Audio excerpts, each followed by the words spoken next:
Najua toka ni mambo yako, utambushana na wewe. What's going on here? Hapa nishajichanganya. Udogo ashamuona ngo yake huyo. Subiri nimuonyeshe mimi nani. Kemu kangu bado bana. Kwa kutania tu mwanangu. Usielewa tena kupata mshahara. Sasa mwanangu simesema imeingia. Sasa mwana atobandikiana. Ya, alikuwa anakutania. Najua una kitu lazima nikuchangamshe. Sasa mimi kuelewa vipi sasa? Sababu unachocha nyingi alafu bro. Tusizoeane. Masuala mengine tusizoeane nayo. Hajaingia kweli kudanganya nini? Hajaingia kwangu. Fanya matana lakini sio matani ya pesa brother. Chai.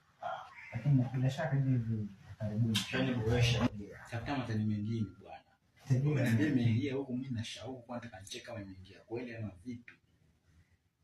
Sasa hii kisha umesema moja ni tiketi yaingia kwako na ndio. Na kwa mwanangu fulani tutaona baadaye tutashaniboresha. Shaendelea na usingizi wangu. Sema leo mama. Ndio zako.